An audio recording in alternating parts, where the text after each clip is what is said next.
kalibutan mga hangal kayo! Hindi ako papayag na makatay nyo! Itong sa inyo! Ah!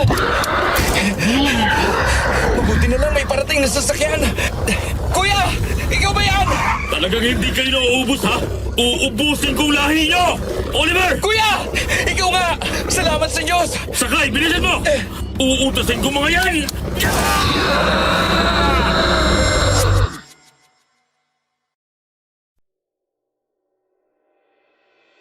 Isang mapagpalang araw po, Sir Jupiter, at sa lahat ng inyong tagapakinig. Tawagin niyo na lang po ako sa pangalang Dale. Ang karanasang hindi ko malilimutan ay naganap noong ako ay 30 anyos pa lang. Dati akong caregiver sa isang bansa sa Europa. Unang buwan ko pa lamang doon nang maging biktima ng mga aswang ang aking asawa. Hindi ako nakauwi dahil hindi ko pa kayang bumili ng tiket. Tiniis ko ang 5 taon ng lungkot at pangungulila. Sa tulong ng isang kaibigang nurse na Pinoy ay inabot ko din ang 5 taon. Sa aking ka-5 taon, pinalad na manalo sa lottery. Ang pagbabalik ko dito sa aming bayan ay ang karanasang ibabahagi ko sa inyo. Ipagpasensya niyo na po kung hindi ko nababanggitin ang eksaktong lugar para na din sa kapakanan ng mga taong sangkot dito. Dahil sa galit na matagal kong kinimkim sa aking dibdib ay pinaghandaan ko ang pagharap sa mga aswang na pumaslang sa aking asawa. Samahan niyo po ako hanggang dulo at sana po ay kapulutan niyo ng aral ang kwento kong ito.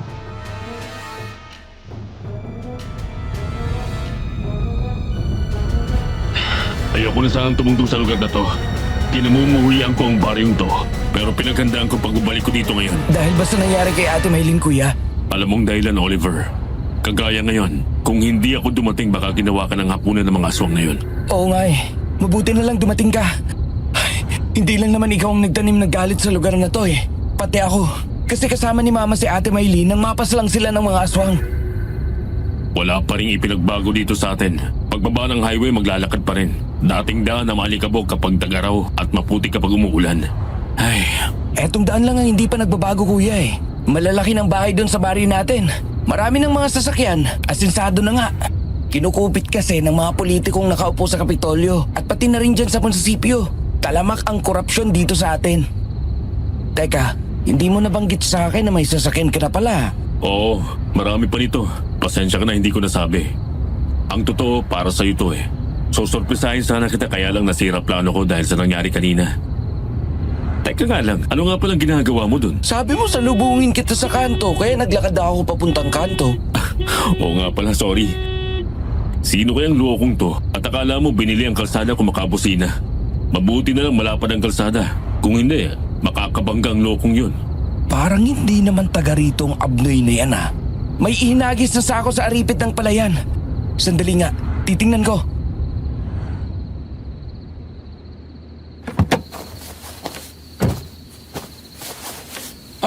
Kuya! Bumaba ka muna! Tingnan mo! Taong laman ng sako, Kuya! Patay na to! Biktima ng aswang yan. Tingnan mo, biyak ang tiyan, tsaka may kagat sa liig. Talagang hindi tumitigil ang mga halimaw sa kanilang pamamaslang ha. Sandali, itawag natin sa pulis. Kawawang pamilya nito.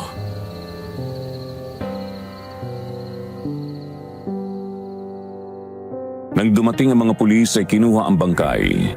Kulay lang at modelo ng sasakyan ang naibigay naming impormasyon sa kanila. Hindi naging matalas ang aming mata na makuha ang plate number ng sasakyan.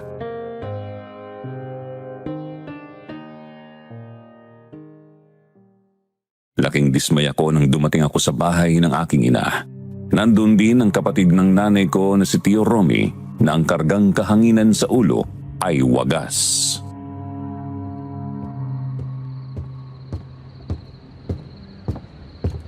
Abay, dumating ka na pala. At hindi ka man lang nagpasabi. At nagdakapagluto mo lang ako ng masarap na hapunan. Lasing na naman po kayo ah. Walang ipinagbago ang lahat dito sa inyo. Nay, ano pong ginawa niyo sa perang ipinapadala ko? Sabi ko sa inyo, ipagawa itong bahay. Ano pong nangyari at ang bahay na iniwan ko ay ganito pa rin ang dinatnan ko? Abay, nagbayad ako ng utang. Ano ba gusto mong mangyari? Hindi na ako kakain at dito na lang sa bahay idala ang mga pinapadala mo. Hindi Hindi naman kalakihan ang ipinapadala mo Sa loob po ba ng 5 taon, hindi na kayo nakabayad sa sinasabi niyong utang? Kada buwan, nagpapadala ako ng 50 mil sa inyo bukod pa sa 500,000 piso na pinadala kong pampagawa nitong bahay. Na hindi ako namumulot ng pera sa Europa. Pinagpupuyatan ko po yun. Sana man lang naisip niyong sinupin kahit itong bahay lang. Teka lang, sinusumbatan mo ba itong ina mo sa mga naipadala mo, ha? Loko to, ha? Dinig ko hanggang banyo ang mga sinasabi mo, ngas ka. Hindi po ako nanunumbat, Chong. Sinasabi ko na nga ba eh. Naisa edad niyo ba yan? Nagdodroga pa kayo? Nagpapauto kayo dito sa kapatid mong adik? Habang buhay na kayo manginginom eh. Hoy! Mayabang tong ungas na to, ah. Baka gusto mong samain ka. Ayun na nga, Oliver. At baka hindi ako makapagpigil. Hoy, Dale. Kung hindi sa akin, wala ka dito sa mundo. Payabag ka. Buti pa yung kapatid sa labas. Alam na darating ka. Tama po kayo, Nay. Mabuti pa tong kapatid ko sa labas. Marunong pahalaga ng mga pinagpapaguran ko. Anong pagpapahalaga bang sinasabi mo, Dale? Hintayin na lang kita sa labas, kuya. Sige na ho. Hindi naman siguro mahalaga pang makipagtalo pa sa inyo. Enjoyin nyo na ang pag-inom ng alak at paghit-hit ng usok na ginagawa nyo na sa mahabang panahon.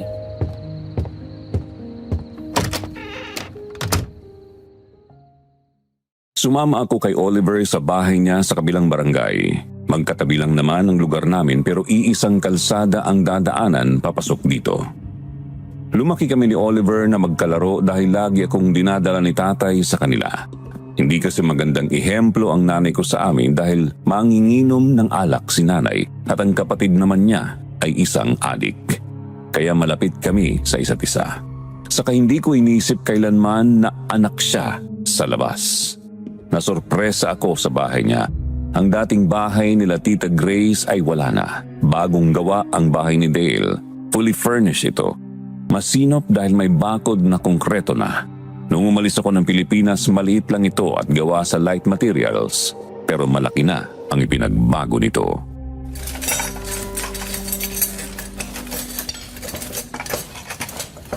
Sino ba sa ating dalawang anak sa loob? Pareho hindi naman pinakasalan ni tatay si nanay at si Tita Grace. Pasensya ka na kay nanay ha. Pasmado bibig nun, lalo na't nakainom. Okay lang yan.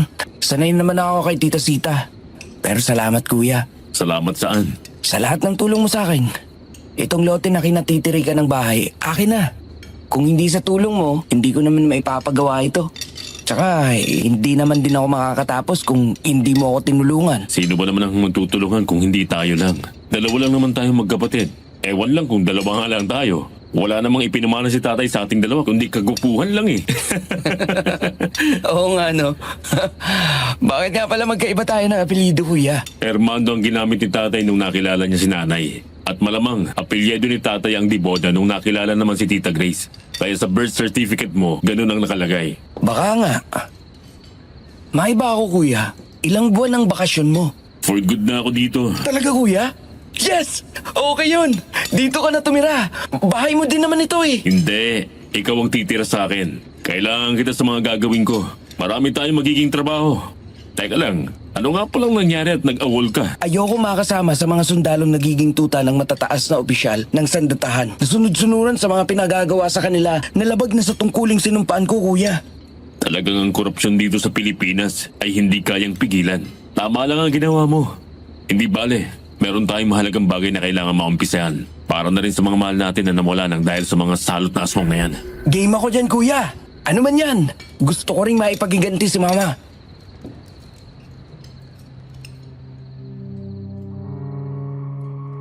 Matapos ang hapunang yon ay naglabas ng 2 boteng beer si Oliver.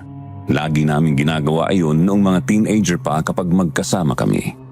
Sinabi ko sa kanya ang mga nangyari sa akin noong panahong ipinaalam niya sa akin ang nangyari sa asawa ko at kay Tita Grace. Sa kanya ko lang din nasabi ang tungkol sa perang napalanunan ko sa lottery sa Europa. Pero ipinakiusap ko sa kanya na kailangan naming itago ang pagiging bilyonaryo ko at kikilos kami ng tahimik na 2. Kinabukasan, maaga kaming lumuwas sa bayan. Kailangang ipakita ko sa kanya ang magiging trabaho niya.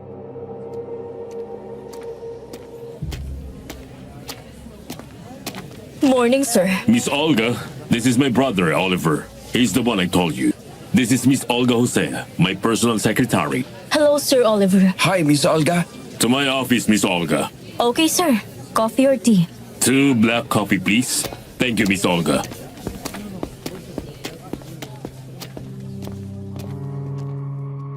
Masayang nabigla ang kapatid ko nang malaman niyang siya na ang magiging manager ng car showroom ko.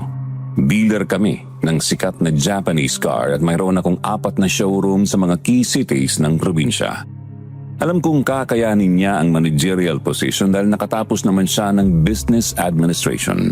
Wala lang siyang mapasukan noong nakatapos na siya kaya napilitang mag-training sa sandatahan.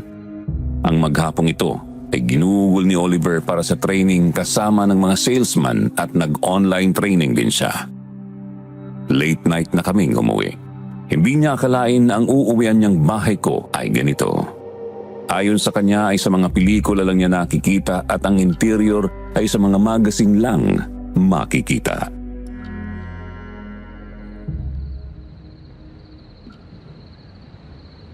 Ilang araw ka na dito, kuya? Last na naman na. Hindi ko lang ipinalam sa inyo lalo na kay nanay dahil gusto ko ring sorpresahin siya. Tama naman ang ginawa ko. Na-sorpresa nga sila. Sandali lang. Initin ko lang itong ulam na nandito sa ref. Ako na lang dyan, kuya. Kayang-kaya ko yan. O sige, may titingnan lang ako sa salas. Oliver, nandito nga pala ang switch ng lahat ng ilaw natin sa labas. Ngayon, itong gate lang ang may ilaw. Okay. Wala ba tayong kanin, kuya? Hindi ako nagkakanin. Malakas magpatas ng sugar ang kanin tsaka malakas makataba. Pero kung gusto mo ng kanin, may bigas dyan sa dispenser. Inihanda ko talaga yan para sa'yo. Kaya pala hindi man lang umalsa yung tiyan mo, ha? Consistent ang abs. Kailangan Sa Europe, hindi nagkakanin ng tao. Kadalasan patatas, tinapay, o kaya pasta ang source ng carbo doon. Kaya sanayan lang din. Okay. Sige, ako din pagpapasta. Kain na tayo. O sige, gutom na ako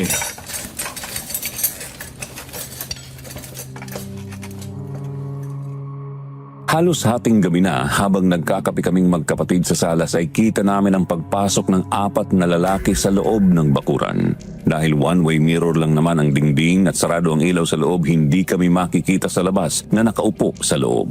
Dahil lampshade lang ang bukas na nasa sulok pa ay hindi nila kami nakikita. Maingat ang mga kilos namin na hindi nila namalayan. Kuya, ang daming armas nito, ah. Oo, pinaghandaan ko din ng mga ganitong pagkakataon. Itong pistols ang gagamitin ko. Okay, lahat ng mga yan ay silver bullet ang bala. Mapatao man yan o aswang pa, hindi sila sasantuin ng mga bala nito. Oh, tayo na. Dito natin sa likod sasalubungin. Hindi naman nila maaakit ang mga grills dahil may ground ang mga yon. Kaya huwag kang kakapit doon, ha? Safe ang bahay mo, kuya, ha? High-tech, ha? Napakalakas naman ang loob mong pumasok! Lakas mong uwas ka, ha? Ikaw ang kungas! Tayo! At nang makita kong tapang mo! Gigripuhan kitang hambog ka! Ganun ba? Ikaw munang lalagyan ko ng gripo! Papatayin kita! Tapang mo masyado, ah! Bagay sa inyo binibigyan ng souvenir. Isa ka pa! Ikaw baog ka! Dito ka dapat lumikit sa rehas! Dito ka rin! Tikman mo ang lakas nitong rehas! Ungas!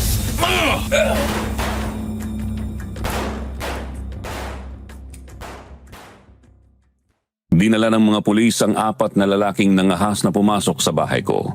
Nagtaka si Oliver sa biglang pagdating nila. Hindi niya alam na pumapasok pa lang ang manloloob ay nakapag-send na ako ng emergency signal sa istasyon ng pulis. Sumunod kami sa pulis para makilala ang mga yon. Ang leader nila ay si Max Simot. May record na ito ng drug dealing at ang pagiging user. Pero may malakas na padrino at nailalabas siya. Ngayon ay nakaposa silang 4 sa ospital. Sino kaya ang malakas na nagpapiyansa sa kanya? Para makahanap ng sagot ay nakipagkita kami kay Technical Sergeant Chona Garon.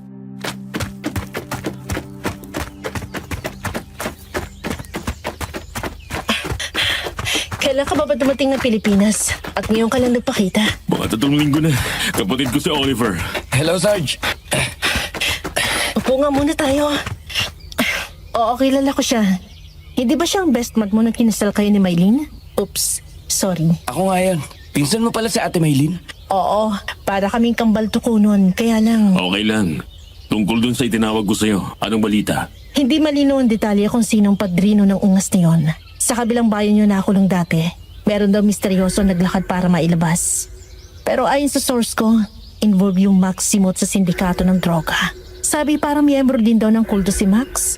Hindi lang matunto ng lungga nila dahil palipat-lipat daw ng mga lokasyon. Malamang malakas ang kapit ng padrino niya. Baka mapera. O baka naman may kakaibang karismang kinakapitan niya. Lalo ay kasapi pala ng kulto. Alam naman natin kung gaano kabulok ang sistema dito sa atin. Okay, pero kakailanganin kita sa mga susunod na araw. Basta kaya ko, hindi kita tatanggihan. O paano, mauna na ako. May duty pa ako eh. Ingat kayo. Okay, see you around.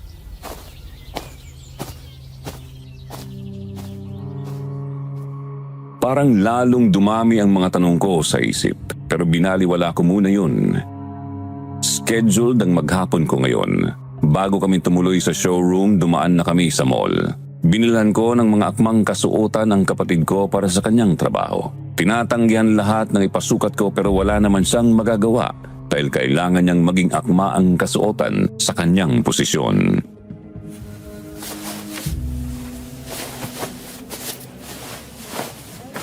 Gwapo naman ang ating branch manager. Bagay pala sa iyong nakasuit, Sir Oliver. Okay, hetong mga appointment ngayon. Thank you, Miss Olga. For the meantime, si Miss Olga muna ang secretary mo. Hanggang hindi pa tayo nakakapag-hire. Okay lang po, sir. Anyway, heto pong lokasyon ng mga lumang bahay na ibinibenta sa San Cristobal, Santa Ofelia. At ito po, sir, medyo gawing bundok na. Malaman siya na sa laki. Kasama sa pagbebenta ng bahay ang lupaing nasa likod nito. Ayon sa broker, nasa 7 hektarya ang lupain na pwedeng sakahin. Saang lugar yan? Interesado ako sa malamansong yan. Sa San Mariano, sir. San Mariano? Katabing bayan ng Natividad?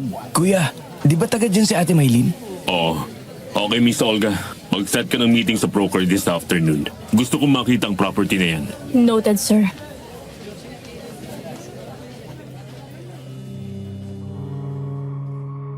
Mabilis akong nagka-interes sa malamansyong bahay na yon. Lalo pa at doon ang bayan ng aking yumaong asawa. Ako sana ang pupunta sa opisina ng real estate pero silang dumating sa aking opisina. Inalam ko kung bakit pinagbibili ang bahay. Nasaan ang may-ari at ang mga legalidad ng pagbebenta at kung malinis ang titulo ng bahay at lupa. Nagbigay ng oras ang broker para isama kami kinabukasan sa ibinebentang property. Nang matapos ng meeting namin sa broker, ipinaplano ko naman ang gagawin sa mansyon na iyon. Tinawagan ko si Chona ng gabing yun para magkita kami kinabukasan.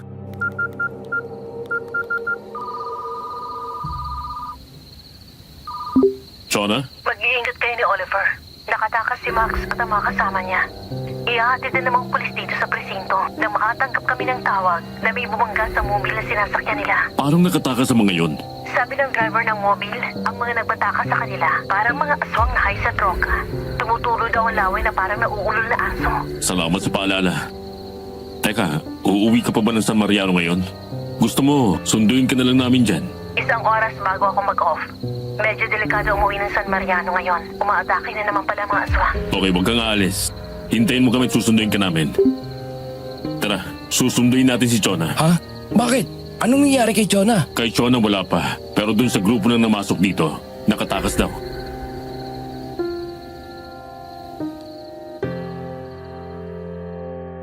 Kulang na lang i-turn on ko ang turbocharger para mas madaling makarating sa presinto.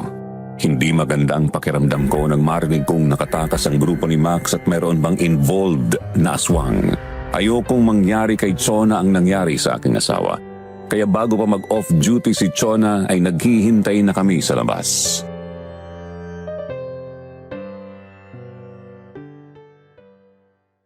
Paglabas ni Chona, nakita niya kami kaagad dahil nag-flash ako ng ilaw. Pinalipat ko si Oliver sa kotse ni Chona para siya na ang mag-drive.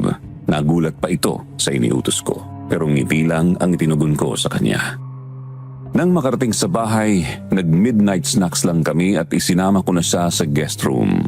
Kinabukasan, nagising akong nagluluto ng almusal, ang dalawa.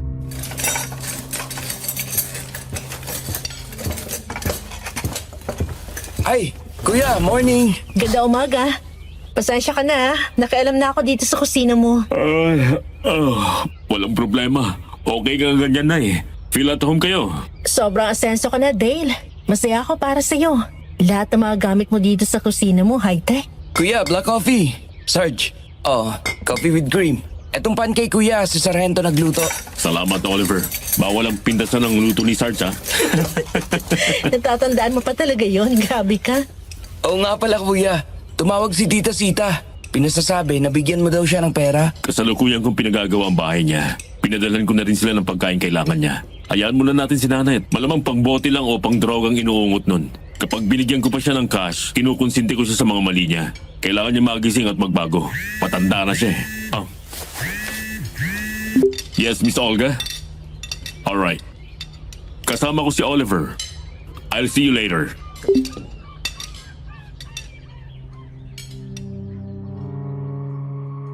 Kagaya ng setup kagabi, magkasama sina Oliver at Chona. Day off naman ni Sargento ngayon at pwede siyang sumama sa amin. 2 oras din ang itinagal namin sa biyahe. Alam ni Chona ang lugar kaya doon na kami nagkita ng broker. Sa bukana pa lang ng bahay, mababakas ang marangyang pamumuhay ng tumira dito. Matatawag na ngang mansyon ito dahil mayroon siyang 10 malalaking kwarto, maluwang na salas at kusina, may pool sa tagiliran at naliligid ito ng mga namumungang punong kahoy. Nagtapos kami ng usapan ng broker. Naiwan kami para tingnan pa ang mga dapat ayusin dito.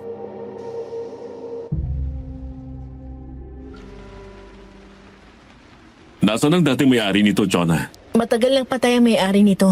Minana naman nung anak. Tapos, nag-migrate sa Australia yung mag-anak.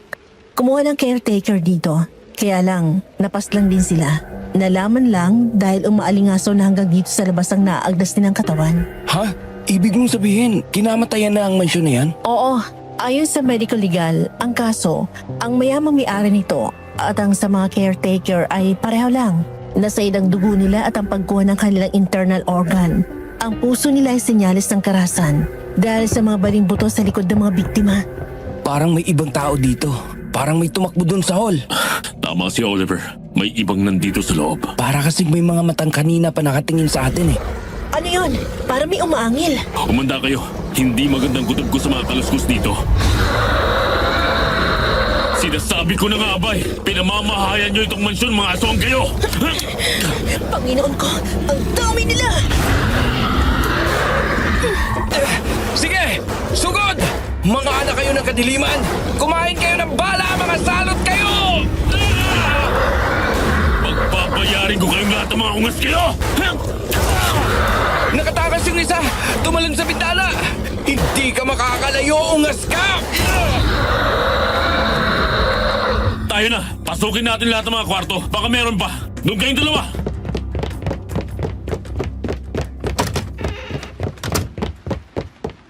Wala na dito. Wala na din dito.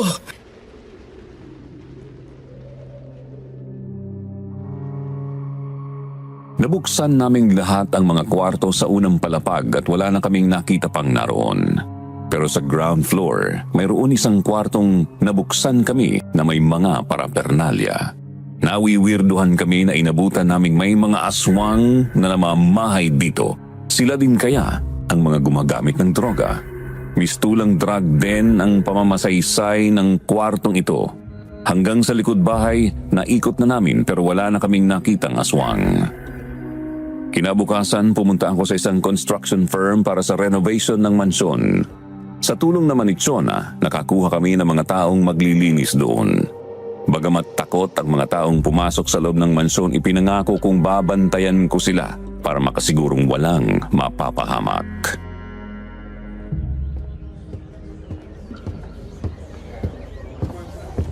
Kuya, sinong titira dito sa lumang mansyon na binili mo? Patitirahin natin dito ang mga salot sa bayan. Kaya kailangan lagyan ng grill ang mga bintana at pinto. Yung 2 pinakamalaking kwarto, ipapagawa kong magnetic wall. Kaya naman daw gawin ng inhenyero ng firm na kinausap ko. Ibig mong sabihin, gagawin mong kulungan ng aswang ang mansyong ito? Oo, kaya makipagkita tayo kay Nicolas Sosa bukas. Sino yun? Isang albularyong manunugis.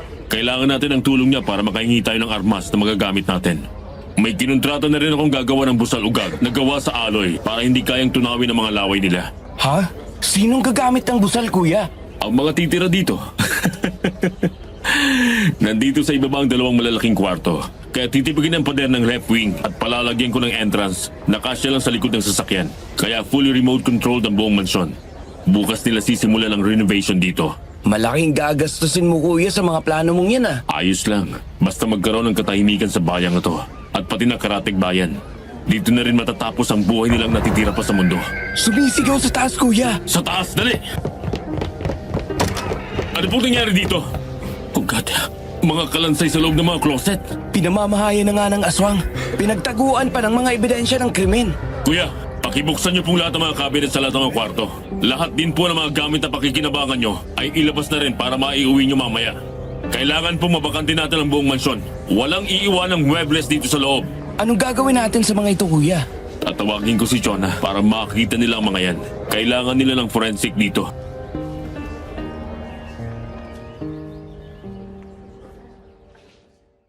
Dumating ang mga pulis para magsiyasat. Kinuha nilang mga kalansay na laman ng ilang kabinet. Tumawag ako na maghahakot ng mga muebles na pakikinabangan dito.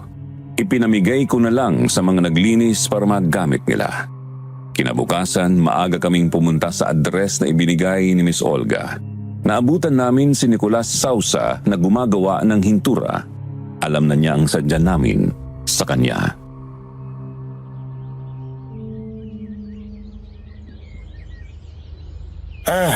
Natutuwa ako sa pagdating niya at mayroon na ding may lakas na loob na madugis at humarap sa kanila.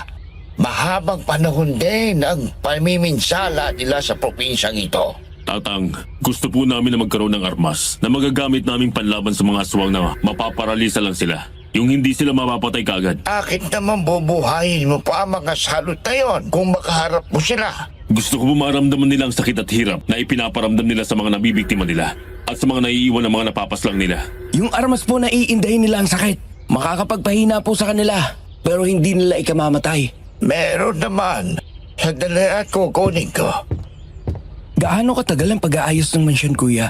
1 week or less. Yan ang sinabi ko sa kanila. Kaya nila yun? Kakayanin nila yon dahil marami silang taong magtatrabaho. Narito ang mga buntot ng pagi. Ito ay parang apoy nagguguhit sa katawan nila. Kapag nalatayan nito at makakapagpahina sa kanila. Meron po kaya tayong magagamit na proteksyon para naman sa ating sarili kapag umaharap tayo sa panganib? Mayroon naman mga anak, panalangin at matibay na pananalig sa Diyos. Ang lahat ng mga armas natin ay mas magiging mabisa kung may kalakip na panalangin.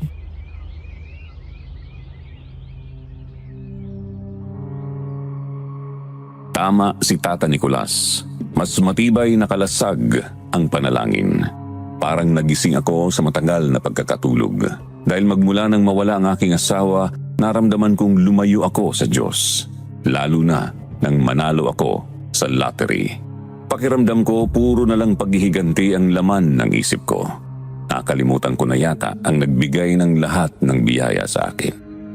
Pagkatapos na maibigay ni Tata Nicolas ang armas sa amin, nagsabi siyang nais niyang makatulong sa aming misyon. Kaya inalok ko siyang sumama sa amin. Mahirap siyang kumbinsihin pero napapayag ko din.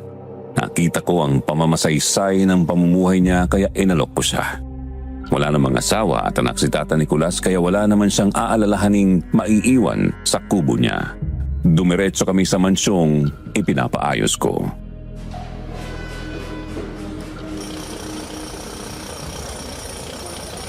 Gusto mo bang tumira dito, Tata Nicolas?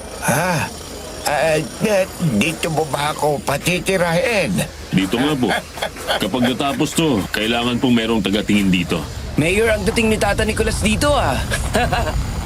Napansin mo bang sasakyan na yun kuya? Nakailang balik na yata yun ah. Nagdududa kang aswang ang sakay nun, di ba? Parang ganun na nga po tata. Alam mo, may mga aswang nakimi o mahihiyain. Mga walang kibo ay pasulyap-sulyap lang kung tumingin. Kasi maraming tao na ngayon ang kayang kumilatis ng aswang o hindi ang kaharap. Kapag baligtad ang kanyang tautauhan, ay garantisadong aswang ngayon. Pero ang mga aswang din ay iba. Mga arugante. Kasi nga ay gumagamit din sila ng bawal na droga para mas aktibo ang kanilang mga ulirat. Paano niyo po nalaman yan, Tata? Talamak ang droga sa probinsya natin. At mayroon akong nakaharap na mga lalaking lango sa droga. Nang masaktan sila ng buntot ng pagi, ay doon lamang lumabas ang magiging aswang nila. Aba! Magsita pa kayo! Sinong mga bangag na yan? Pumapasok na sila dito sa loob, kuya! Kaya niyo bang gumapang papasok sa loob, tata? Dito lang ako sa malapad na poste, Dale. Kakailanganin mo ang lakas ko. Maniwala ka. Sige ho, huwag kayong aalis dyan habang nagpuputukan pa. Bubutasin kong noo nyo! Ungas ka! Isa ka pa! Wala nang pala mga ungas. Pumapasok silang lahat. Hindi ordinaryong mga tao yan, Dale. Kuya, mga aswang ang mga kumag na ito! Lalo nyo lang akong ginalit mga aswang kayo! Nakasalot kayo!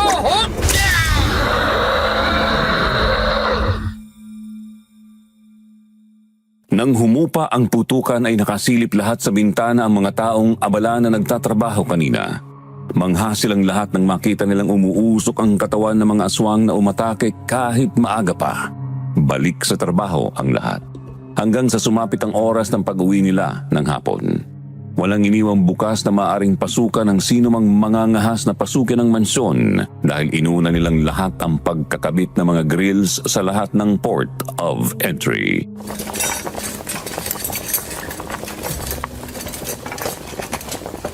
Parang hindi ako nababagay na maupo dito sa pagkainan nyo, Dale. Ano po bang sinasabi niyo, Tata Nicolas?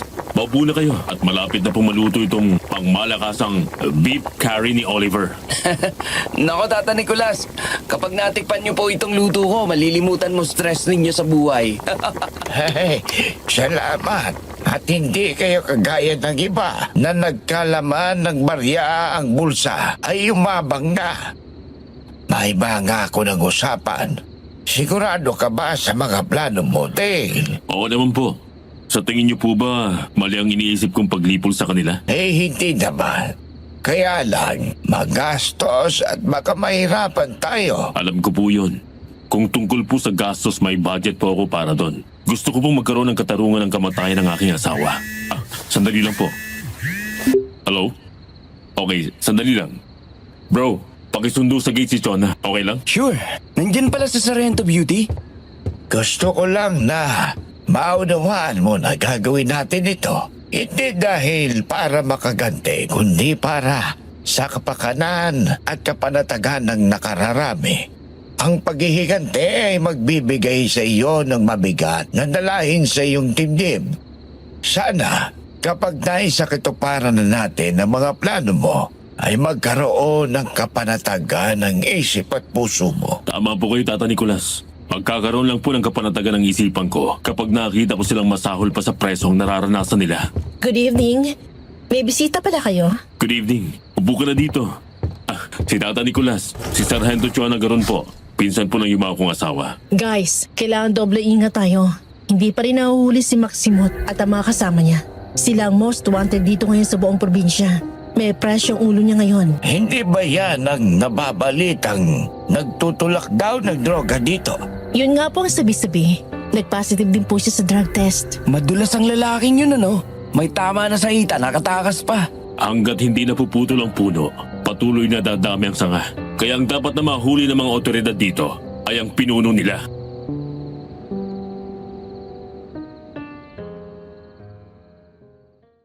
Matapos ang hapunan, inihatid ni Oliver si Tata Nicolas sa isang guest room sa unang palapag.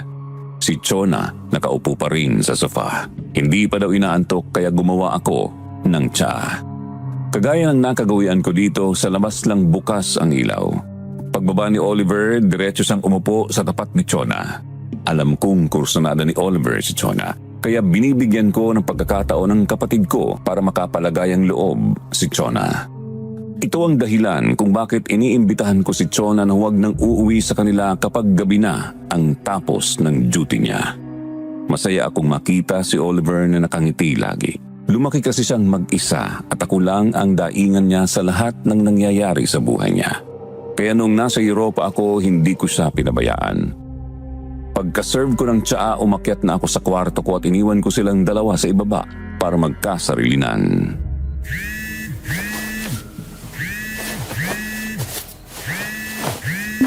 Yes, Miss Olga? Sir, tumawag yung magkakabit ng mga kamera sa mansyon bukas. Ano oras daw kaya posible na nandun kayo sa site? Around 9 in the morning, Kamo. Alright then. Good night, sir. Thank you, Miss Olga. Good night. Napakasipag naman itong sekretary ko. Kahit late night, alerto pa rin sa pagre-report. Mabuti na lang nakontak ko siya bago pa ako bumalik dito sa Pilipinas.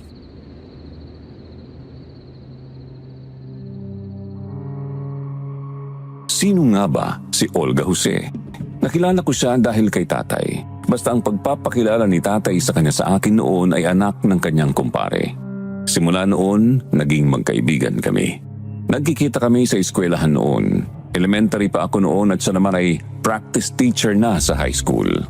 Pareho sila ng bayan na pinagmulan ni tatay kaya magkakilala sila. Sa pagbabalik tanaw ko, inabutan na ako ng antok hanggang maidlip ng tuluyan. Ginising ako ng alarm clock na nakaset sa aking cellphone. 8:00 ng umaga nang umalis kami ng bahay ko. Pagkatapos kong mag-check ng mga mail na iwan na si Oliver doon, kailangan niyang matutuhang maigi ang kanyang bagong trabaho. Isinama ko naman si Olga papuntang site. Masayang nagkita sina Olga at Tata Nicolas dahil matagal na silang magkakilala. Pagdating namin doon ay napahanga ako ng mga tauhan ni Engineer Filaggio. Malayo na ang mansyon sa dating itsura nito. Mabilis magtrabaho ang mga tauhan niya. Naikabit na ang mga bulletproof na window glass. Sa loob naman ay pinturado na rin. Kasalukuyan nilang ginagawa ang 2 malaking kwarto na magnetic wall at ceiling. Alloy flooring at walang mga pinto na dadaanan para makapasok sa loob ng mansyon maliban sa pinto sa labas. Remote controlled ang pintong metal nito. Kasabay noon ay ang pagkakabit ng mga hidden camera sa lahat ng kwarto maging sa iba pang bahagi ng mansyon.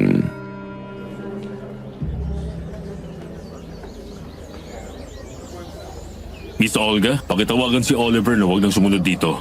Pupuntahan natin si nanay. Noted, sir. Sumama po kayo, Tata Nicolas, na makilala niyong nanay ko. Ilang araw ko na din siyang hindi nabibisita. Sana, inabago naman sa kanila doon. Ayoko namang magmukha siyang kawawa. Sige, gusto ko ding makilala ang ina mo. Mag-lunch muna tayo bago tumuloy doon kila nanay. Baka wala na naman tayo makakain doon. Marami naman pong kainan sa daan. Kung okay lang sa'yo na kumain tayo sa point-point. Oo naman, Miss Olga. Ako pa ba maginarte? Sanay ako doon. Talaga ba, sir? Nakasuit ka tapos nakasakay ka sa German car. Ma'am Jose, sinuwerte lang ako magkapera. Pero ako pa rin ang dating nagtitinda ng basahan kapag walang pasok sa eskwela. Nakikipagdanim ng palay at nakikigapas din kapag anihan na. Hindi naman kailangan magbago ang ugali ng tao kapag nagkalaman na ang bulsay. Kahanga-hanga ka, sir. Saka hindi ka maramot. Sana lahat ng yumayaman ay katulad mo. Alam kong sino siya dati. Oh, tingnan niyo dito. Maliwalas ang paligid. Malamig pa. Dami nakaparadang sasakyan. Masarap sigurong pagkain nila dyan. Oh, subukan natin. Tayo na.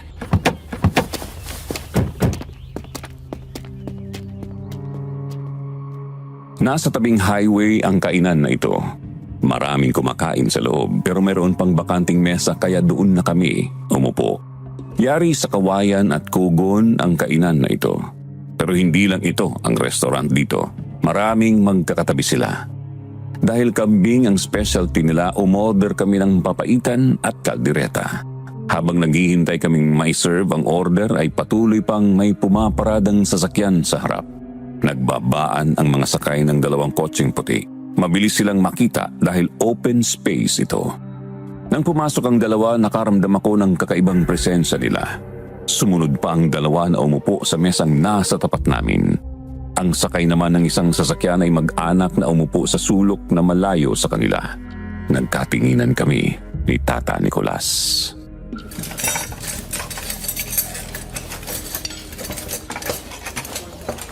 Oh, ay haya na palang order natin. Something is off, sir. Parang mga nakainom yata ang nasa tapat mo, Olga. Hindi lang po yun. Mga nangangalit pong mga ipin. Parang mga nakahay. Hayaan lang natin sila. Huwag lang silang manggugulo dito. Parang kilala kong papalapit na to eh. Parang si Max to ha. Naka-shades lang ang loko at nakasombrero. May sinasabi ka ba din? Eh, kumain na lang tayo at nagugutom na ako. Opo, Tata Nicolas. Isa Olga, lilipat ako sa tabi mo. Okay, sir. I got it.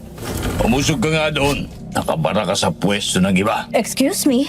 Maluwang ang pagitan ng mesa namin sa inyo, kaya huwag kayong bastos. Pare, huwag kang garamugam. Matuto kang rumispeto sa kapwa, lalo na sa mga babae. Okay na meron ka. Naghahanap ka ng sakit ng katawan, ha? Loko ka! Ano ba hinihintay niyo? Upakan sila! Sinasabi ko na nga bang ikaw ang takas sa mga pulis eh. Hindi ka na makakatakas ngayon, ungas ka! Isa ka pa! Anak ka ng teteng, ang sakit nun mga bangag kayo ha!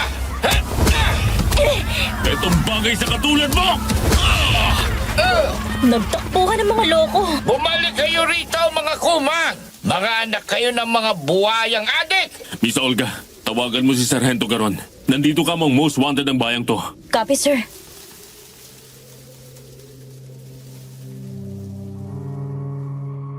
Hindi ko pinakawalan si Max hanggang dumating si Chona. Dinala sa presinto si Max pero nakatakbo ang mga lalaking kasama niya. Humingi ako ng paumanhin sa may-ari ng restaurant pero siya rin ay nagpasalamat sa amin dahil madalas daw doon ang grupo na kumakain ng hindi nagbabayan. Marami nga daw customer ang natatakot sa grupo ng mga adik na yon. Nagpasalamat din sa amin ang mga nakasaksi sa nangyari. Ganun pa man ay binayaran ko pa rin ang mga gamit na nasira. Binigyan kami ng libreng tanghalian na may-ari ng restaurant. Bago kami matapos kumain, nag-order ako ng takeout para kay Oliver. Dumiretso kami sa lugar ni nanay para makita ko ang ipinapagawa kong bahay niya.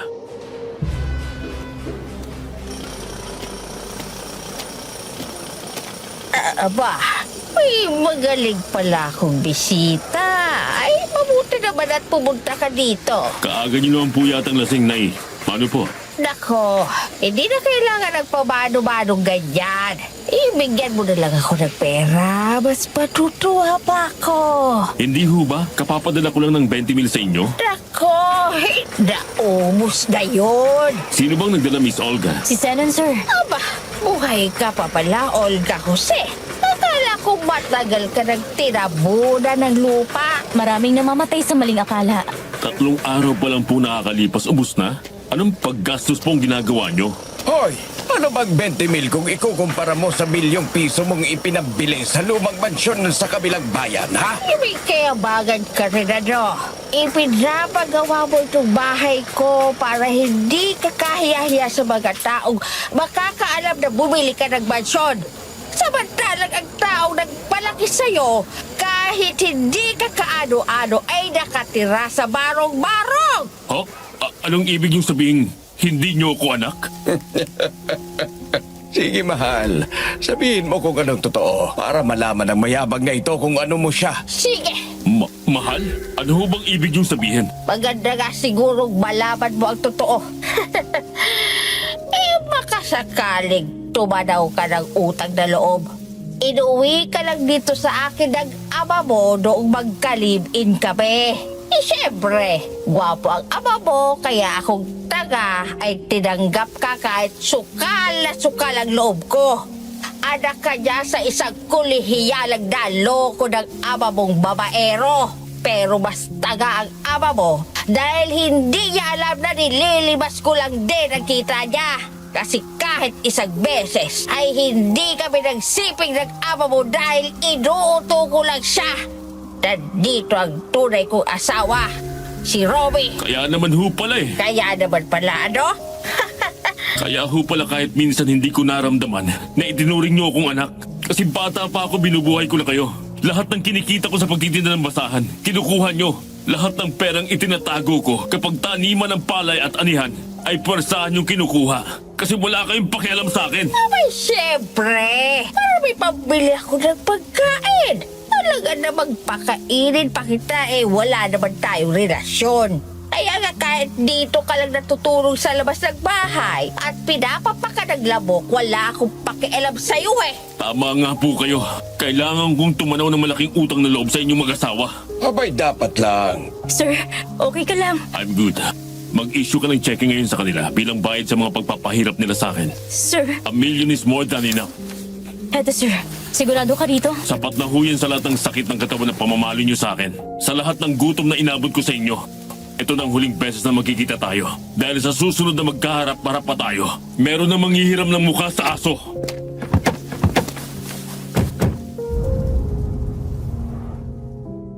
Pagsakay namin ng sasakyan, pinasibad ko na at hindi man lang lumingon pa. Nakakabinging katahimikan sa loob ng sasakyan. Binigyan nila ako ng oras para makahinga sa mga naganap.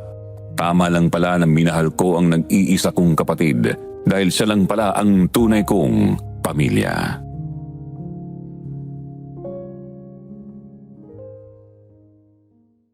Dumiretso kami sa showroom.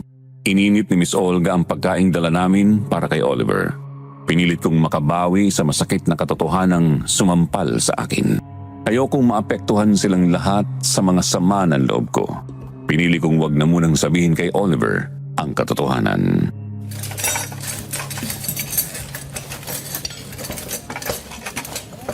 Sarap naman itong kaldereta, kuya. Sabayan niyo naman ako. Sige lang, kumain ka lang dyan. Sir, coffee. Kayo po, Tata Nicolas. Ay, sige nga. At mukhang masarap ang kape din sa opisina nyo. Kalamig pa naman dito at lakas ng aircon. Okay. Oo nga pala, may cash na pumasok sa kaha today. Tinawagan ko lang mga batchmates ko at nagsuguro naman dito. Really? That's great. Congratulations. Thanks, kuya. Magaling ang trainer ko eh.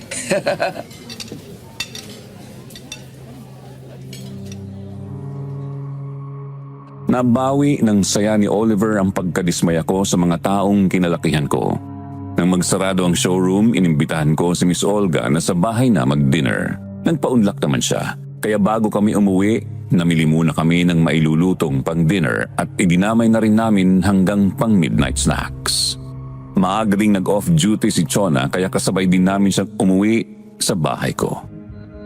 Nagkakatuwaan kami habang nagluluto na parang walang nangyaring hindi maganda sa araw na yon nalilipas.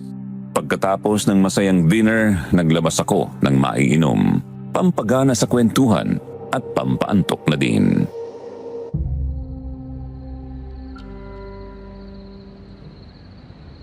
Today is the most memorable day of my life. Masayang araw na maitatala sa history ng buhay ko. All guilt was gone. Akala ko kasi masamang anak ako. Ang bait mo kayang anak at kapatid. Siguro yung guilt na sinasabi mo kasi ayaw mong tanggapin na magkamukha tayo. Pero ngayon, tanggap mo na bang magkawig tayo? Tanggap ko, tol.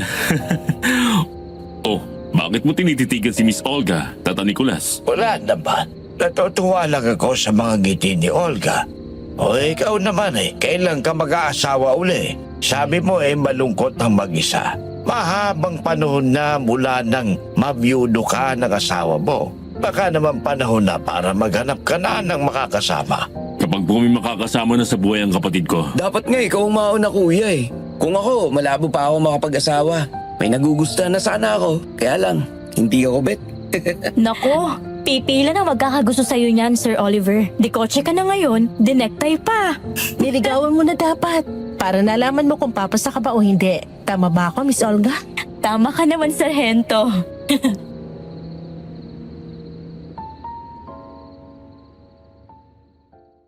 Alas 4 na ng umaga, hindi pa rin ako dinadalaw ng antok. Hindi yata ako tinablan ng beer na ininom ko. O talagang mahirap makatulog kapag ang isip ay puno ng katanungan na mahirap mabigyan ng kasagutan. Sino nga kaya ang tunay kong ina? Nasaan na kaya siya ngayon? Naiisip kaya niya ako? Wala na kasi si tatay para magpaliwanag ng lahat. Hindi ko na malayan na bumababa pala ako at diretso sa dining area. Bumalik lang ang aking wisyo dahil sa may nauna pala sa akin doon.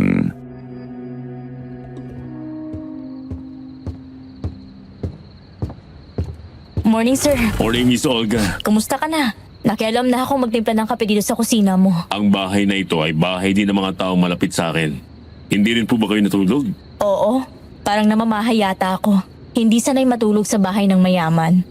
Ikaw, hindi ka yata nakatulog. Oo, preoccupied ako sa mga nalaman ko kahapon. Daig ko pang nalindol ng magnitude 10. Sorry, sir. Hindi ko alam na ganun Ang ang... naging buhay ko sa kanila. Okay lang, tapos ng lahat ng yun. Naiisip ko lang sino ang tunay kong ina, kung nasaan na siya. Kung sakaling makilala mo siya, susumbatan mo ba siya? Kamumuhian? O kaya'y isusumpa mo? No, gusto ko lang malaman kung bakit ganun ang nangyari. Maintindihan ko lang kung bakit siya pumayag na ibigay ako ni tatay sa babaeng yun. Pero hindi ako galit sa kanya. Gusto ko lang pong maranasan na mayakap ng isang ina. Yun po bang tinatapik ang balikat kapag may failure at sasabihin okay lang yan? Yun po bang kukumustahin kapag nakikitang wala akong kibo? Kaya lang ginagawa mo sa akin. Malay mo, sa mga susunod na araw, makilala mong tunay mong ina.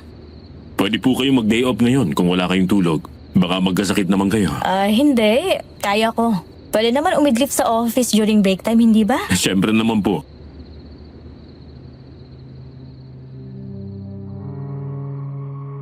Maaga kami sa showroom. Pagkatapos na ayusin ni Miss Olga ang mga accounts ng kliyente ni Oliver kahapon, umalis na kami ni Tata Nicolas. Pinuntahan namin si Mang Edgar, ang welder na kaibigan niya na inorderan niya ng mga gag o busal. Gawa ang lahat sa aloy. Dahil maraming manggagawa si Mang Edgar sa welding shop ay mayroon na silang natapos na 80 piraso. Binayaran ko ang mga natapos na pati ang kapupunan ng aming order. Diretso kami sa mansyon para malaman ang sitwasyon doon.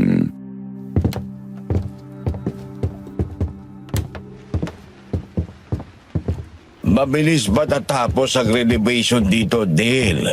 Itong unang palapag-pala ay tapos na ang kisame at nakabitan na rin ang mga bintana. Sa dami po nila, kailangan matapos sa loob ng 1 linggo. Bakit nga pala dalawa ang pinapagawa mong magnetic room? Ang mga lalaking aswang na mahuhuli natin ay hindi isasama sa mga babaeng aswang. Dadami pa ang lahi nila kapag magkasama sila. May katwirang ka. Kailangan nga pala maputol ang lahi ng mga yon. Punta po tayo sa baba nang makita natin matatapos na din. Siya nga po pala, ano kayang pwede natin gamitin panggapos sa mga mahuhuli natin na aswang? Kasi po kung posas ang gagamitin natin, sabi nyo nga may kakaibang lakas sila.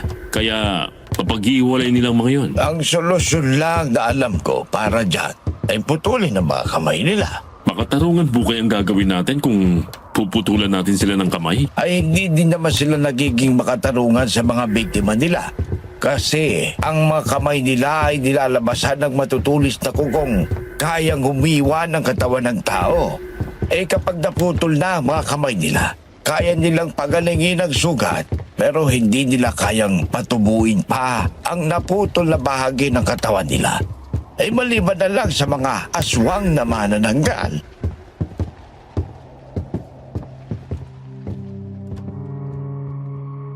Natapos na ang magnetic room. Sila na din ang gagawa ng sasakyang gagamitin namin. Hinintay naming matapos ang maghapon. Pinanood hanggang sa bumababa na ang mga nagpintura sa bubong dahil nakatapos na sila. 1 araw na lang ang trabahong natitira ng pagsasaayos ng bakod sa paligid ng mansyon. Bago pa kami umuwi, tinawagan ko si Miss Olga kung ano ang nangyari sa maghapon nila. Muli ko siyang inanyayahan na sa bahay na muling maghapunan. Pumayag naman siya.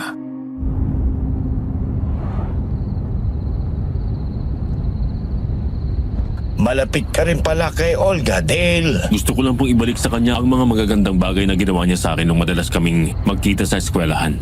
Palagi po niya akong binibigyan ng baon nun. Mabait talaga si Olga.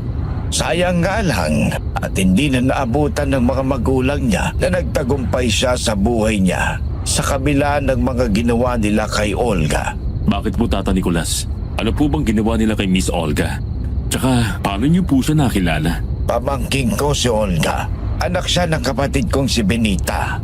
Nala ang kabataan niya ay nahulog si Olga sa sitwasyong itinakwil siya ng aking kapatid. Kinupog ko si Olga. Kaya na makatapos siya sa pagkamaestra at nakapagturo ay nagpundar siya ng bahay naming magkamain. Yung bahay na katabi ng kubo ko ay amin yon. Doon lang ako naglalagi sa kubo kapag may nagpapagamot. Hindi naman po pala nagkakaalayo ang kwento ng buhay namin ni Miss Olga.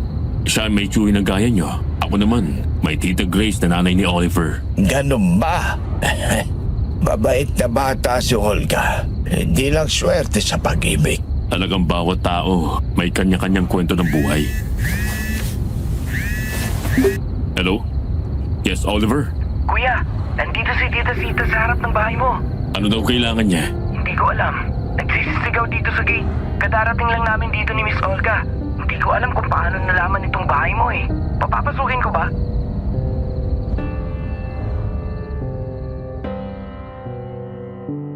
Nagpark ako malayo sa gate ng bahay. Naririnig ko ang malakas na boses ng mag-asawang iskandaloso. Panay ang mura habang kinakabog ni Romy ang gate na bakal. Sa tansya ko, kargado sila ng droga. Nanlilisik ang mga mata at nagtatagis ang mga panga nila.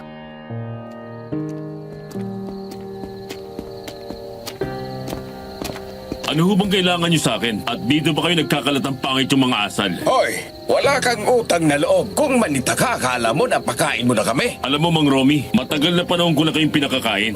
Kung hindi pa sapat ang nagawa ko para sa inyo, hindi ko na ho problema yon.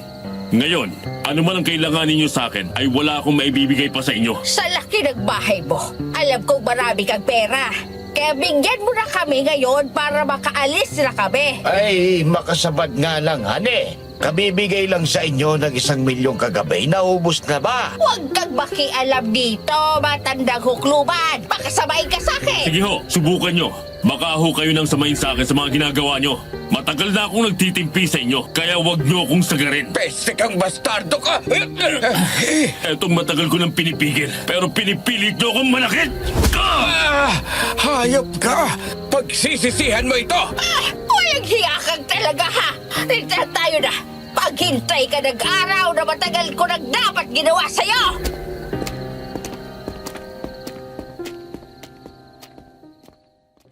Wala na ang mag-asawang Varos nang ipinasok ko ang sasakyan. Bago kami bumaba ng sasakyan, kumuha ko ng isang gag o busal na ipinagawa ko. Naroon sa harap ng bahay sina Miss Olga, Chona at Oliver. Pagpasok namin, walang kumikibo sa kanila. Lumapit sa akin si Miss Olga at hinaplos ang aking likod. Inakbayan ako ni Oliver kaya inakbayan ko din siya at hinaplos ang kanyang ulo. Magkakarap kaming umupo sa salas. Sumandal ako para i-relax ang sarili. Napansin ni Oliver ang hawak kong busal kaya nagtanong na siya. Doon na ako nakabawi kaya pinilit kong ngumiti sa kanila. Ipinakita ko kung paano namin gagamitin ang mga ito.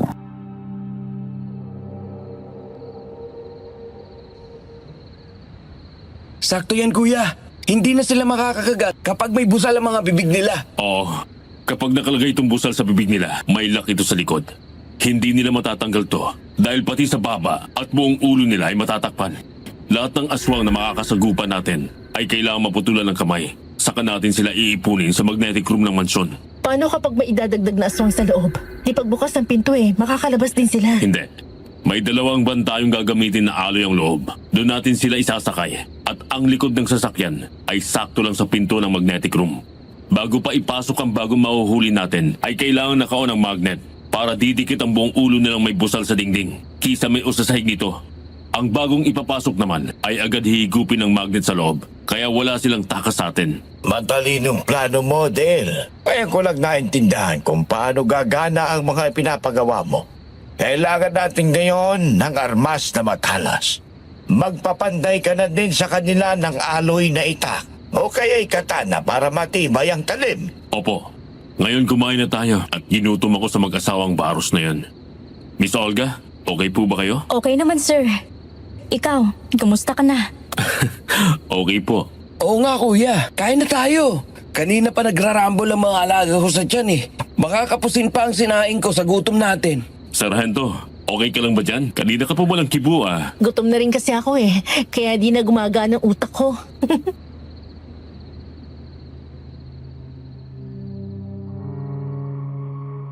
Kahit masarap ang nilutong ulam ni na Oliver at Miss Olga, parang hindi ko nalalasahan. Pagkatapos ng hapunang yun, umakyat akong maaga. Hot shower lang ang katapat ng pagod ko. Maaga akong nakatulog ng gabing yun. Bandang 5:00 ng umaga, kusa na akong nagising bago pa tumunog ang alarm sa cellphone ko. Kumuha ko ng backpack at bumaba sa aking armory at kinuha ko ang machete na 28 inches ang haba at inilagay ko sa machete holder. Naglagay ako ng 3 busal sa aking sasakyan at inilagay ko sa bag. Bago pa ako nakalabas ng gate, may tumawag na sa akin. Si Oliver na kanina pa pala ako hinihintay na magising.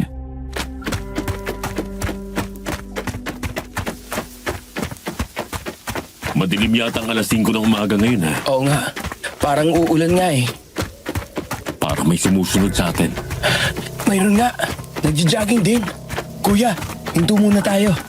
Napansin ko na yan kanina paglabas natin ng bahay. Hindi. Liliko tayo sa iskinitang yan. Tignan natin kung susunod pa rin. Ayun, sa malaking puno natin abangan. Sinasabi ko na nga ba eh. Ano yan? Parang aswang yata ang sumusunod sa atin ah. Oo, pero alam mo nang gagawin natin ha. Iikutan mo. Kailangan kong mailigay ito sa ulo niya. Kuya, ngayon na! Ungas ko! Kunin mong machete sa likod ko, bilis! Putulin mong kamay at paa! Etong bagay sa'yo! Yeah!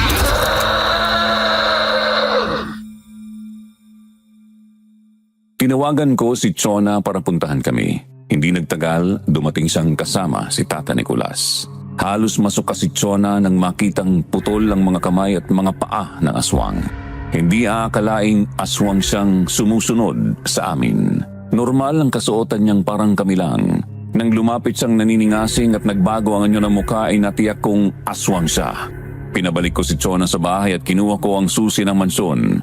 Sa compartment ng kotse walang humpay ang pagwawala ng aswang sa sakit na nararamdaman niya. Pagdating namin sa mansyon ay itinutok ni Chona ang compartment sa pintong bakal ng magnetic room.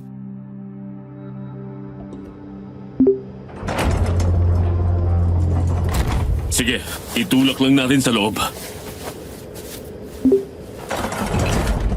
Sarado ng pinto.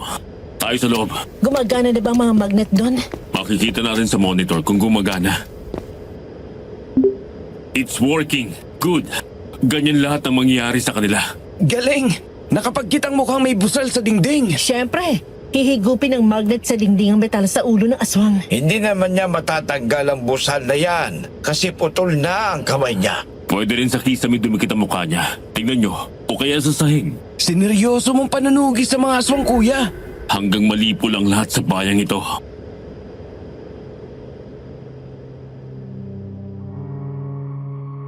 Ayoko sanang maging brutal sa mga aswang, Sir Jupiter. Pero tama lang sigurong maranasan nila ang hirap at sakit na ipinararanas nila sa kanilang mga inosenteng biktima. Bubuksan ko sa mga tao ang mansyon. Sa dami ng kababayan kong naghihirap ngayon, gusto ko silang matulungan kahit sa malit na bagay o pwedeng pantawid gutom man lang. Sobra naman ang biyayang natanggap ko mula sa may kapal kaya ibabahagi ko sa mga mas higit na nangangailangan.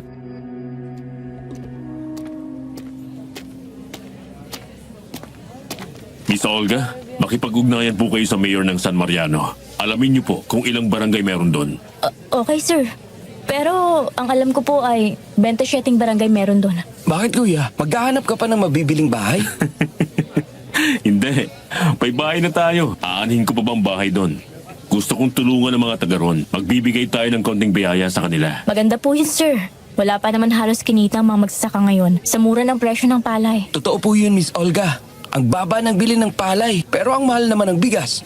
Lahat ng bilihin ngayon, mahal na. Marami pang mga kumpanyang nagsasarado dahil nalalugi na. Good. This is the perfect timing for us to help. Okay, tulong-tulong tayo for this task. Miss Olga, ikaw ang in charge sa LGU. Pagkatapos mong malaman kung ilan ang barangay doon, kunin mo na rin ang pangalan ng mga barangay chairman. Kukuhanin mo na rin ang bilang ng mga pamilya. Per household ang gagawin natin pagbibigay ng tulong. Okay, sir. Humingi ka ng tulong sa mga batchmates mong sundalo, Oliver. Kailangan natin ng mga ekstrang tao. Sige, kuya. Kay Chona tayo hihingi ng tulong para sa seguridad.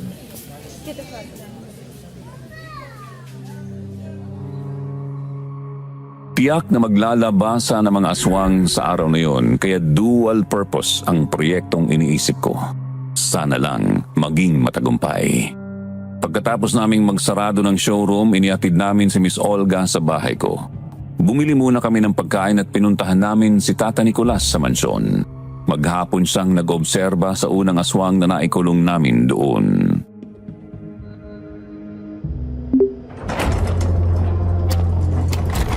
Magandang gabi po, Tata Nicolas. Ay magandang gabi rin sa inyo. Kumusta po kayo dito? Ayos naman ako din eh. Nakakahilo lang kasi sa laki nitong telebisyon eh. Maraming kamera ang konektado. Kumain po muna kayo. Ay salamat.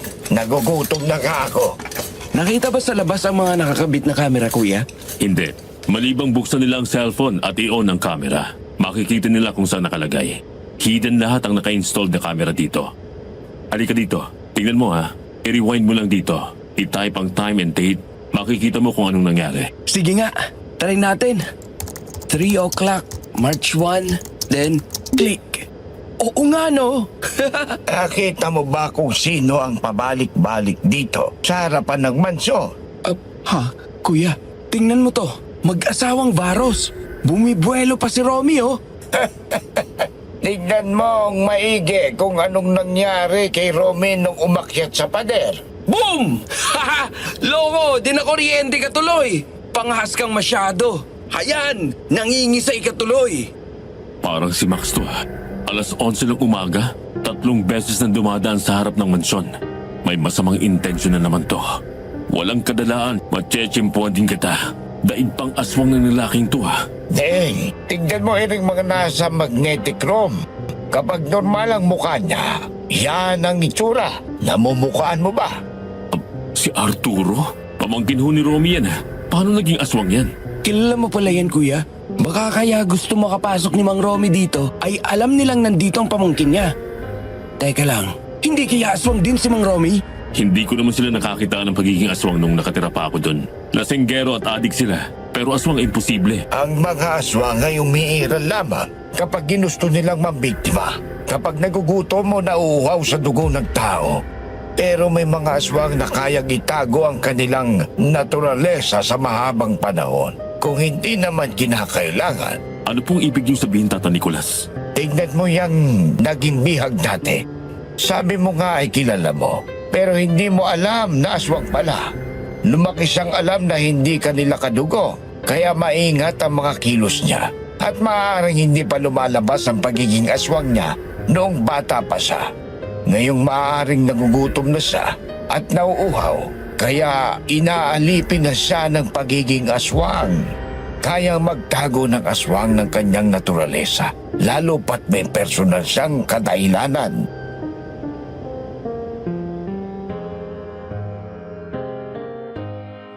Noong bata pa akong nakatira kay Sita at Romy, madalas na karne ang ulam nila. Pati ang pulutan kapag nagiinuman sila ng alak ay karne pa din. Kahit natakaw ako sa mga iniihaw nila, hindi nila ako pinakain na mga yon. Paborito nga nilang lutuin noon, dinuguan. Pero hindi naman siguro sila aswang. Kapag nagiinuman kasi sila at gumagamit ng droga ay umaalis na ako ng bahay dahil ayokong mapagdiskitahan ni Romy. Nanlalaki ang mga mata nilang mapupula saka sila nagkukulong sa kwarto lalo na at madalang umuwi si tatay doon.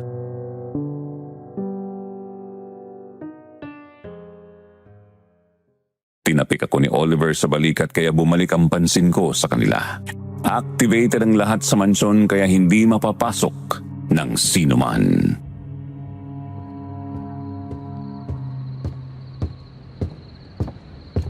Gumawa kami ni Chona ng club sandwich at vegetable salad. Kain muna tayo. Salamat po, Miss Olga. Oh, hay ng vegetable salad. Kain kayo. Maganda to. Light meal sa gabi. Ipaglagay mo naman kasi si Oliver sa plato, Chona. Kuya talaga. Baka isipin ni Chona nagpapababy pa ako niyan eh. Hindi ba? O, Tata Nicolas, mauna na po kayo. O, hayo na Oliver. Ikaw Dale, hayan. Ay salamat, Sargento. Ay mukhang masarap ito ah. Ay, masarap po talaga. Nakakapogi pa po yan. Sandali lang. Kukuha ako ng tubig.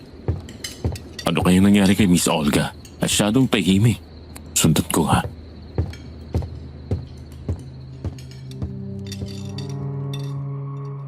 Nanibago ako kay Miss Olga. Hindi niya namalayan na nasa likuran na niya ako. Dinig ko ang mga impit niyang paghikbi. Mabagal ang bawat kilos niya. Tumikhim ako para ipaalam na nandoon ako sa likuran niya. Paglingon niya ay kita ko ang mga luhang dumadaloy sa kanyang mga mata. Nilapitan ko siya at tinakbayan para mapagaan ang kanyang loob. Nang yakapin ko naman siya ay humagulgol na tumawag ng pansin ng mga nasa salas.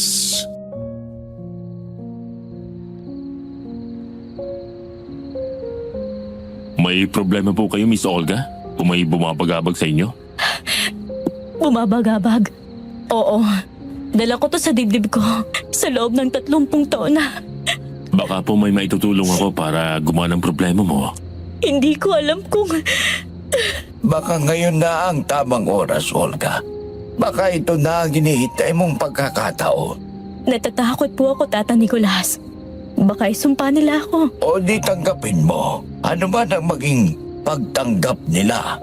Biktima ka din ng mga sirkumstansya. Hindi lang ikaw ang may kasalanan. Tungkol po ba ito sa dalawang anak niyong itinago sa iyo ng lalaking pinagkatiwalaan niyo? Paano mo nalaman ang tungkol sa kanila? Pasensya na po. Nabasa ko kasi ang diary niyo. Actually, napulot ko yon sa meeting room. Itinago ko lang sa drawer at naghintay akong may maghanap. Wala naman naghahanap kaya pinakialaman kong basahin. Sorry, Miss Olga. Ano pong nangyari sa mga anak ninyo? Okay lang po na huwag niyong sagutin kung magbigat sa loob ninyo, Miss Olga. Olga, anak. Kapag nilamong ka ng takot at alinlangan na italo ka, baka magpantay ang mga paamong hindi nila nalalaban ng katotohanan dahil ayaw mong magsalita.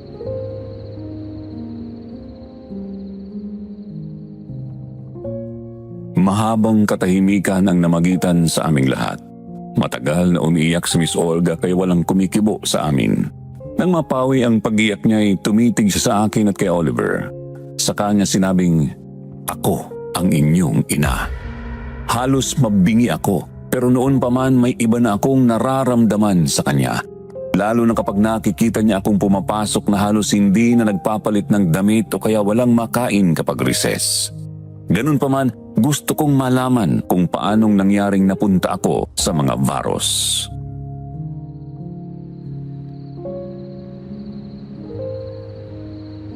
Ginahasa ako ng ama niyo.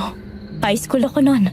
Hindi ko akalaing magbubungang kahayupang ginawa niya sa akin. Nang lumaki na ang tiyan ko, ay pinalayas at tinakwil ako ng aking magulang. Nang malaman ni Miguel na nabuntis niya ako, ay kinidnap niya ako at itinago hanggang maipanganak kita, Dale. Noong mga panahong yon, hibang na hibang siya kay Sita dahil sa alak, sa droga. Kinuha ka niya sa akin at nakisama kay Sita. Halos mabaliw ako ng kakahanap sa iyo, pero hindi kita matuntun kung saan kanila dinala.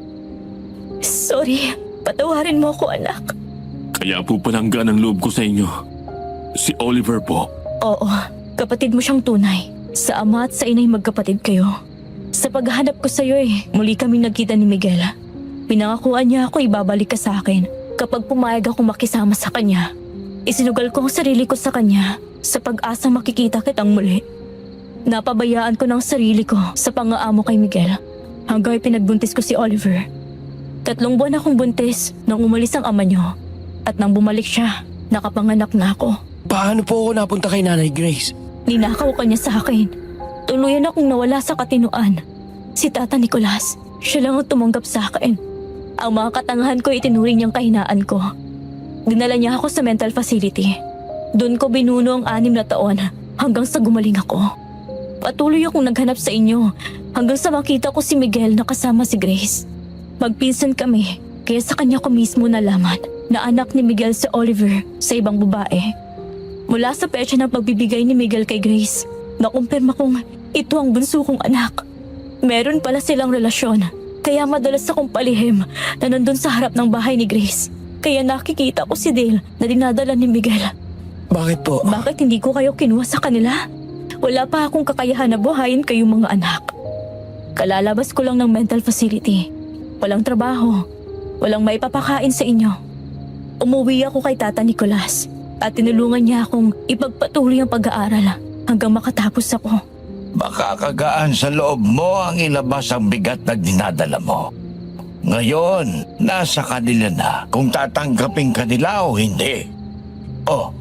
Saan ka pupunta, Olga? Alam ko naman ho na hindi nila ako matatanggap na ina. Kaya Kaya iiwanan mo kami? Ayaw niyo ba sa amin ni Kuya? Hindi niyo ba kami yayakapin, Nanay? mga anak ko, ay kitagal kong nangulila sa inyo. Sorry, mahina ang nanay niyo.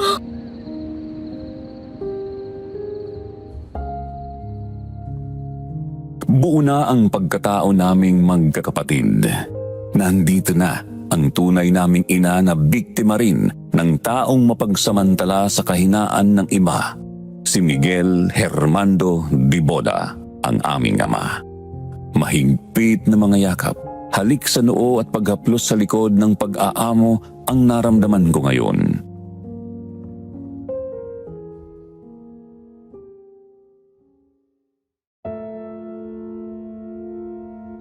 Masaya kaming natulog na kasama si nanay sa aking kwarto. Pareho kami ni Oliver na parang mga batang nakayakap na nakatulog sa tabi ni nanay. Ginising kami ni Oliver na mga tapik sa braso at halik sa noo. Panibagong araw, panibagong simula.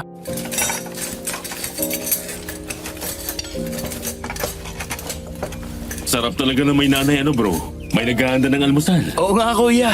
Kumain lang kayo. Chona, heto pang ulam mo.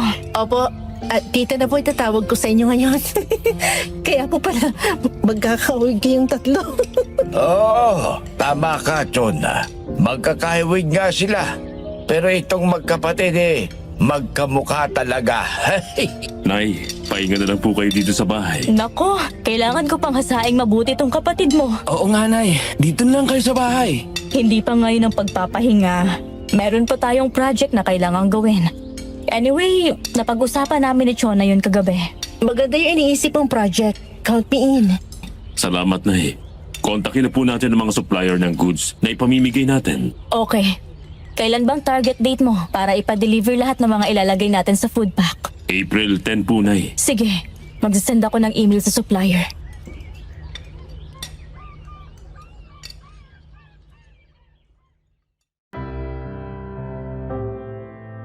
Nagsimulang dumating ang mga order naming mga local products na dilata, noodles, kape, asukal at bigas na isasama namin sa food box. Lahat ng delivery ay doon sa mansyon. Malaki ang salas doon kaya maginhawang kumilos.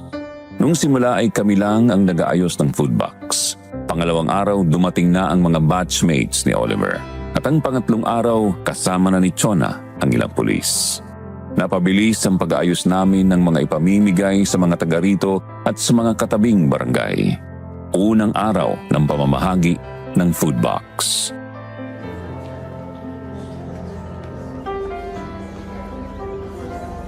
Magandang araw po sa ating lahat mga kababayo. Ang mga food box po na ipapamahagi namin ay sponsored po ng DH Group. Wala pong interes sa politika at walang anumang kaugnayan ng aming kumpanya sa politika. Ito po ay tulong na mula sa puso at walang bahid ng pag-interes sa politika. Salamat po kay Barangay Chairman Di Masaling sa pakikipagtulungan at salamat din po pala kay Mayor sa inyong pagdating. Hindi ko na po ipapakilala ang head ng DH Group at mahihain po, gwapo pa naman. Yun nga mukhang nilukot na kabuti, matapang ang ako pong salita Mayroon pong stab ang bawat sambahayan, kaya po walang mga ubusan. Pumila lang po. Maraming salamat po. Tigas din ang mukha nitong si Mayor. Matalas din ang pang-amoy ng malamang mamimigay ng tulong dito, biglang susulpot at nagre-request pang magtalumpati. Mabuti nga maagap si nanay. Mga makikipagsabayan yan syempre sa publicity. Huwag po kayo magtulakan. Lahat po may stop. Makakakuha po kayo. Dito po muna ate. Kuya, ayan o isang box ng groceries at yung bigas po dun sa mga pulis yung kukunin ha. Doon po yung bigas kuya. Nay, pagkatapos po nito, saan na tayo tutuloy? Sa Barangay San Miguel na. Kung may oras pa, sa San Mariano na. Marami naman ang nakakarga sa truck na bigas at food box. Sige po. May hinahanap ka bang hindi mo makita, anak? Nay, hinahanap ko po kasi yung kaklase kong taga rito nung elementary. Si Nestor Suga at si Gilbert Kalapok ba? Opo, Nay. Paano nyo nalaman? Hay ng dalawa sa truck ng bigas. Tagabuhat ng mga bigas na ibinababa. Nalaman nilang proyekto mo ito, kaya nagboluntaryo silang tumulong. Natutuwa sila at sa batch nyo raw ay may yumaman na. Puntahan ko lang po sila, Nay.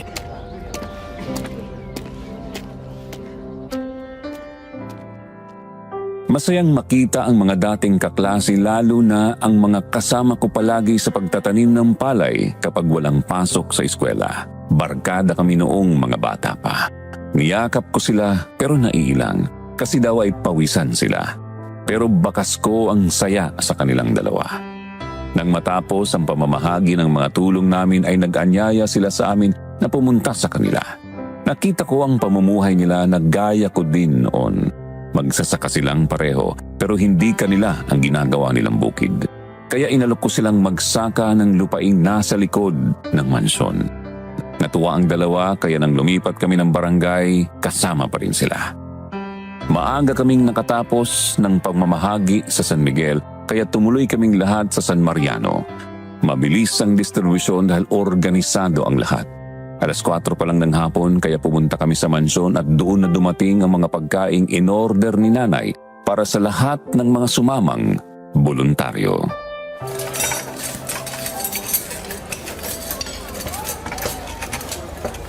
Kumain lang kayo ha. Maraming pagkain dito. Napansin kong wala sa mga nakapila kanina. Sa San Miguel sila Sita at Rome. Malamang po na nagtatago na sila. Abay bakit? Sino ang naghahanap sa kanila? Mga pulis at mga sundalo po. Sila pala ang drug dealer dito sa bayan natin. Natutup sa isang buy-bust operation ng mag-asawa. Pero ikinagulat ng mga sundalo ay nang dali na silang dalawa sa kampo, wala na sila. At posas na lang ang nakita nila. Sinasabi po ni Gilbert at Nestor kanina na pati daw po si Arturo ay nawawala din. Kaya pala kahit hindi ka lulusong sa bukid, classmate, may itak ka sa baywang. Gusto nyo bang makita si Arturo? O sige, pagkatapos kumain ay ipapakita ko siya sa inyo.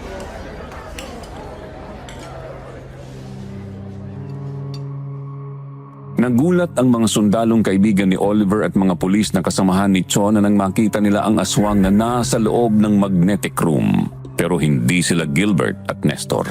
Alam nilang aswang ang lahi ng mga ito.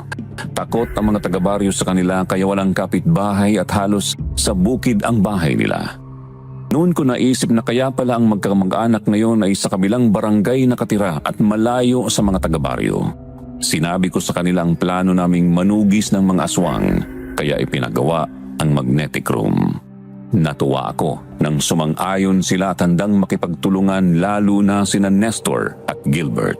Kaya bumuo kami ng isang proyektong alam kong maaakit ang mga aswang.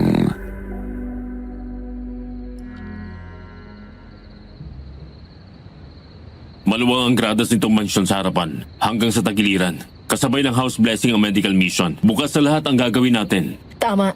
Ang mga adik kapag nag-positive sa test, hulihin na agad.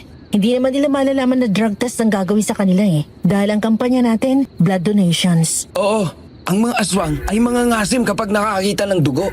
May suggestion si Gilbert kanina. Sana daw lahat ng sasama sa medical mission ay mga pulis at sundalong doktor, nurse at medtech para sanay sa labanan. Sanay humawak ng mga armas.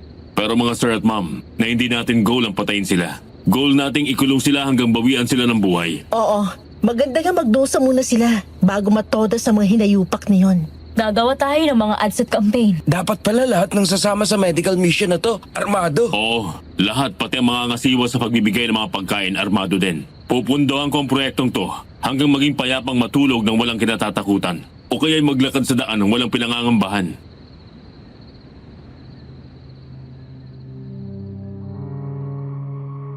Mabilis lumipas ang oras kapag maraming pinagkakaabalahan. Hindi namamalayan pangatlong araw na ngayon mula nang matapos ang pamamahagi namin ng tulong. Patuloy ang mga kampanya sa radyo at paglalagay ng tarpaulin sa mga main roads. Mabuti na lang walang reklamador sa pamilya ko pati si Chona ay diretso sa bahay para makatulong sa paghahanda ng mga itak at hunting knife na ipinagawa namin. Maganda rin ang resulta kay Oliver dahil kahit maghapon sa showroom, walang angal lalo na kapag nakikita si Chona.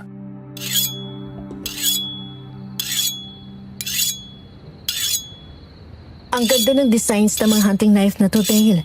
Mahal sigurong paggawa mo dito, ano? Medyo nakamura kami ni Lolo Nicolas sa mga itak at hunting knife na yan. Maramihan kasi.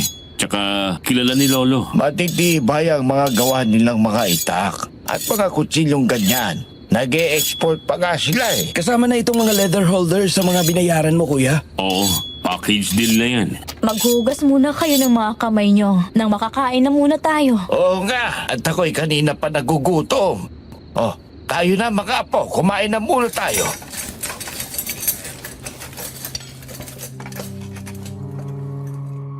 Bukas na ang araw ng medical mission kaya abala kaming dinadala dito ang lahat ng mga kakailanganin. Ngayon pa lang dumating na ang mga doktor at nurses na makakasama namin. Kasama na din ang mga sundalong na-request namin. Nasa unang palapag ako at nakikita kong abala ang lahat sa pag-aayos ng mga upuan, mesa at hindi nagtagal pumasok ang sasakyan ng catering services. 8 lalaki at 1 babae ang bumaba sa service na yon at naghain ng pagkain para sa mga nagtatrabaho. Pero hindi nagtagal, ang isang catering service din ang dumating. Nakasunod si nanay. Kaya bumaba ako kasi parang may mali. Kinambatan ko ang mga armadong sundalo na lumabas kami.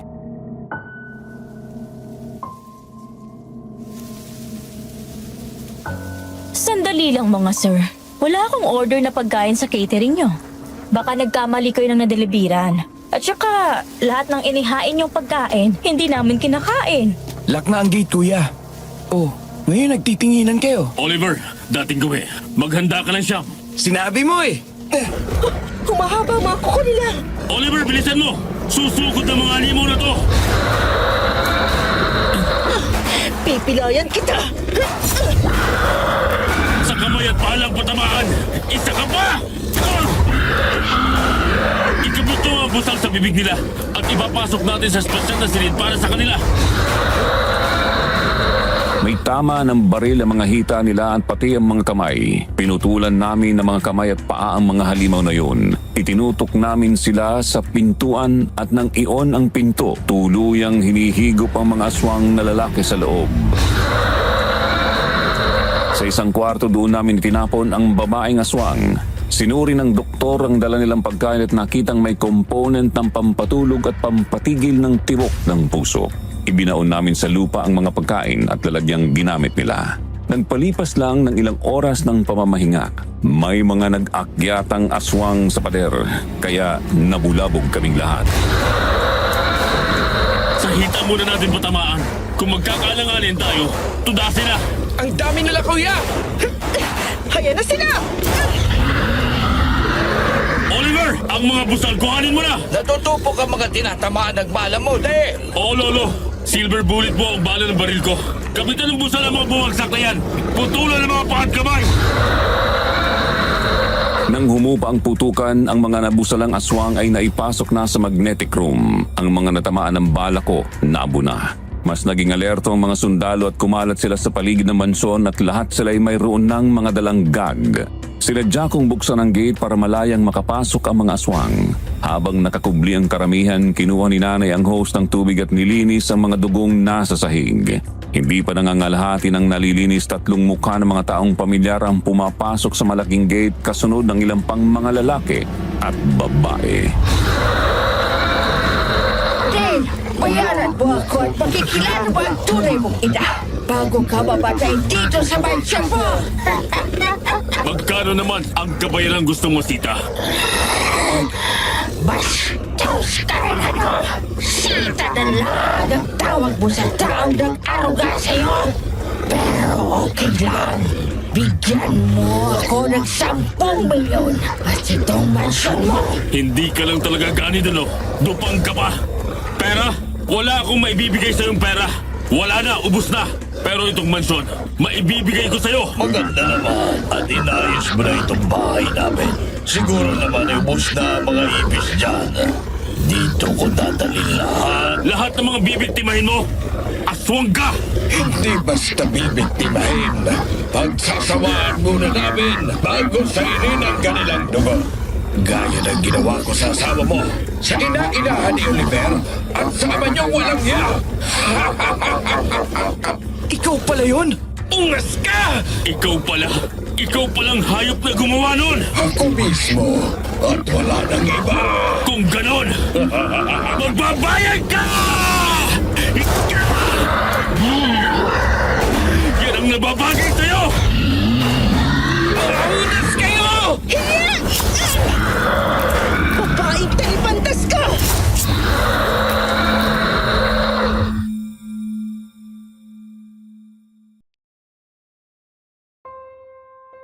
Malinis na ang paligid ng buksan namin ang gate sa mga taong gustong mag-donate ng dugo, magpa-check up at magpabunot ng ngipin.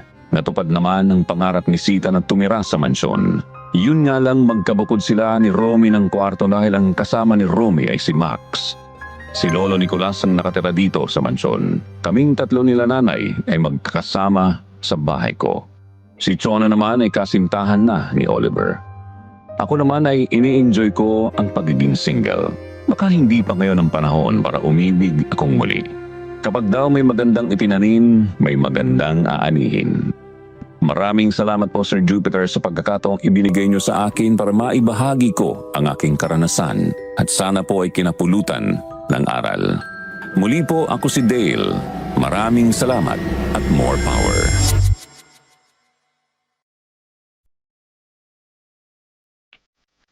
Salamat din sa iyo Dale sa pagbabahagi ng iyong kwento sa amin.